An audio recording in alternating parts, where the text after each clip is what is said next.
4 adolescents ont un contrôle de SES sur la socialisation. N'ayant ni révisé ni écouté en cours, ils se retrouvent chez l'un des 4 et espèrent qu'un événement improbable se produise pour qu'ils sachent leur leçon par cœur. Tout à coup, un génie sort d'une lampe. Le génie leur accorde une question chacun. Pour la première question, j'aimerais savoir qu'est-ce que la socialisation? Je vais essayer de vous l'expliquer le plus clairement possible. La socialisation est un processus qui permet à une personne d'apprendre et d'intégrer des valeurs et des normes, propres à une société ou à un groupe dans lequel la personne vit. La socialisation permet également à un individu de s'intégrer et de construire sa propre identité.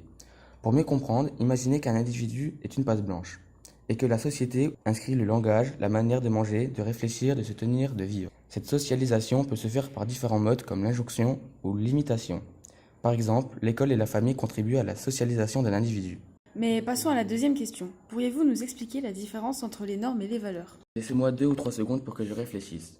Ça y est, cela me revient. Pour commencer, je vais vous définir les mots valeurs et normes. Une valeur est un principe considéré comme estimable et désirable dans une société ou un groupe donné. La plupart du temps, elle oriente les comportements des individus, comme le respect, la solidarité, l'avarice par exemple.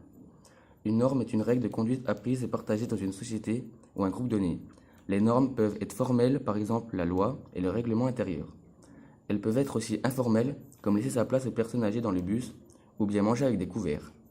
Le non-respect des normes entraîne des sanctions comme une amende. Les normes reposent sur des valeurs. Pour vous aider, les valeurs sont de grandes idées générales que la société défend et les normes sont des conduites à tenir pour respecter les valeurs d'une société. Mais encore une petite précision. Les normes et les valeurs sont-elles les mêmes pour tous? Pas vraiment. Les normes et les valeurs ne vont pas être les mêmes suivant le statut social d'un individu. Par exemple, une personne issue d'une famille aisée s'exprimera avec un langage soutenu, alors qu'une personne issue d'un milieu social difficile parlera avec un registre familier, car elle n'aura pas reçu la même éducation. Les deux familles auront des valeurs et des normes différentes, par exemple la façon de se tenir à table, de parler, de se comporter en société.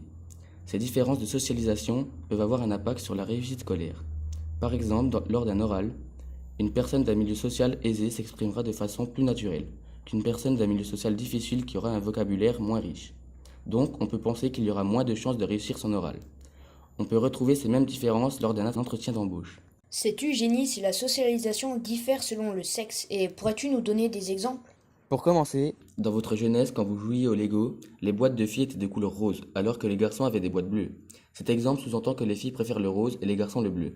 Cela sous-entend aussi que les garçons ne peuvent pas aimer le rose et que les filles n'ont pas le droit d'aimer le bleu.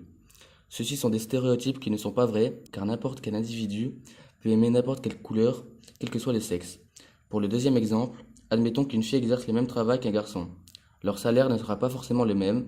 Le garçon aura au général le salaire plus élevé qu'une fille. Je trouve cela injuste, mais c'est la société qui le veut. Merci Génie.